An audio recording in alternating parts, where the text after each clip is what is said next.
Hello বন্ধুরা, চলে এসেছি আমার একটা নতুন ভিডিও নিয়ে। আজকের ভিডিওটা একটু ইচ্ছে করলো বানাতে, তাই বানিয়ে ফেললাম। ভিডিওটা দেখো। এখানে ফার্স্ট আমি গ্যাসটা জ্বালিয়ে নিয়েছি, তারপর গ্যাসের মধ্যে সামান্য একটু জল দেব। তো দেখতেই পাচ্ছ জল দিয়েছি, যাতে জলটা একটু উষ্ণ গরম হয়, তাহলে যেটা করতে চাইছি সেটা খুব ভালোভাবে তৈরি হবে। তো দেখো গ্যাসটা হালকা জ্বালিয়ে জলটা বসিয়েছি, তো জলটা উষ্ণ গরম হবে। তারপর আমি এখানে দিয়ে দেবো সাবুদানা। তোমরা নিশ্চয়ই দেখে এতক্ষণে বুঝতে পারছো। তো সাবুদানাটা দেবো, ভালো করে সাবুদানাটা দিয়ে উষ্ণ গরম জলে আগে আমি একটু ভাপিয়ে নেব। দেখো এটা করলেও খুব ভালো টেস্ট হয়, বা সাবুদানার বদলে দুধ দিয়ে করলেও হয়।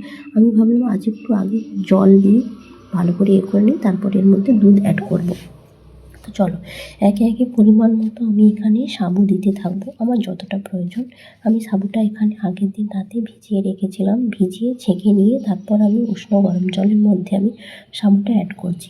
তারপর আমি পরিমাণ মতো কিছুটা দুধ দিয়ে দেবো। তোমরা চাইলে এখানে ফ্যাট মিল্কও দিতে পারো আর লো ফ্যাট মিল্কও দিতে পারো। আমি এখানে লো ফ্যাট মিল্কটাই ব্যবহার করছি, তোমরা চাইলে তোমাদের পরিমাণ মতো দিতে পারো।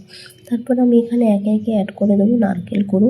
নারকেল কুড়ো দিলে খুব ভালো লাগে, তো আমি নারকেল কুড়োটা এখানে অ্যাড করে দিয়েছি। দিয়ে ওটা কিছুক্ষণ মধ্যে নাড়বো। তাহলে কি হবে, দুধ নারকেল সাবুদানাটা একদম সেম পরিমাণে হয়ে যাবে, মানে মিশে যাবে।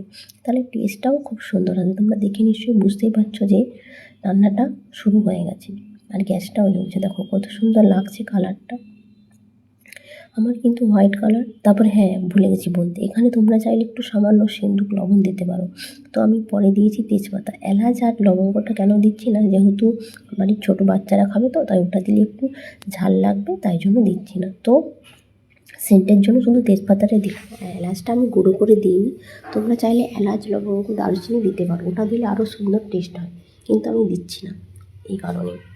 তো দেখো নাড়তে নাড়তে অনেকটা প্রায় হয়ে এসছে। তো দেখো এরপর আমি এখানে অ্যাড করবো, যেটা তোমরা সবাই জানো। আর সাদা জিনিস আমার দেখতে খুবই ভালো লাগে, যেন পুরো মন ভরে যায়।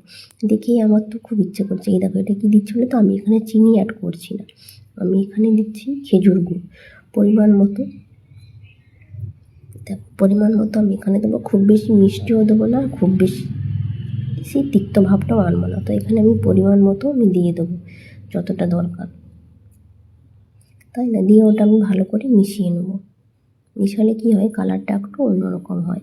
আর সাবুদানা দিয়ে খেজুর গুড় এই প্রথমবার আমি বানাচ্ছি, তো তোমরা চাইলে বাড়িতে বানাতেও পারো। কত সুন্দর একটা কালার আসবে দেখো, মেশাতে মেশাতে কালারটা এত সুন্দর আসছে, মানে কি বলবো তোমাদেরকে। আমার তো কালার দেখলেই খেতে ইচ্ছে করে। অ্যাকচুয়ালি সত্যি কথা বলতে, যাই রান্না করি না কেন, আমার খুব দেখে লোভ হয়, কিন্তু বাট আমি খাই না। এটাই আমার সবথেকে বড় মানে এফর্ট, কারণ আমি মেনটেন করি বলে বানাই, বানিয়ে ভিডিওটা তোমাদের সাথে শেয়ার করি। তোমরা ভাবছো হয়তো আমি খেয়ে ফেলছি, না, আমি কিন্তু খাই না। আমি জাস্ট ভিডিও বানিয়ে ছাড়ার জন্য ভিডিও বানাই, তো সেগুলো পোস্ট করি। এই খাবারগুলো আমি শুধু জাস্ট টেস্ট করি, জাস্ট পরিমাণগুলো ঠিকঠাক থাকে কিনা।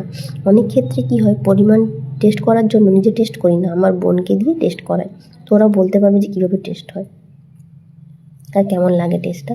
দেখো এখানে কি সুন্দর ফুটছে, তো আমি এখানে খাবারটা কিছুক্ষণ ফুটিয়ে নেবো ভালো করে।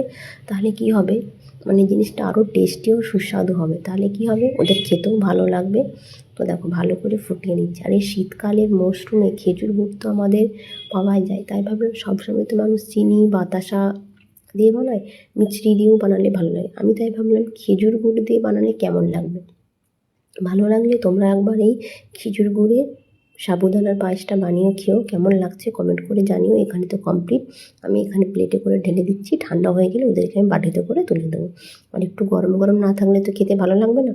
তো তোমরা ভিডিওটা দেখো, লাইক করো, কমেন্ট করো, শেয়ার করো। ভালো লাগলে একটা সাবস্ক্রাইব করে দিও, লাইক করে দিও। ততক্ষণ সবাই সুস্থ থেকো, আমি ওদেরকে দিয়ে দিই, ওরা খেয়ে বলুক কেমন হয়েছে। টাটা বাই, দেখা হচ্ছে পরের কোনো ভিডিওতে।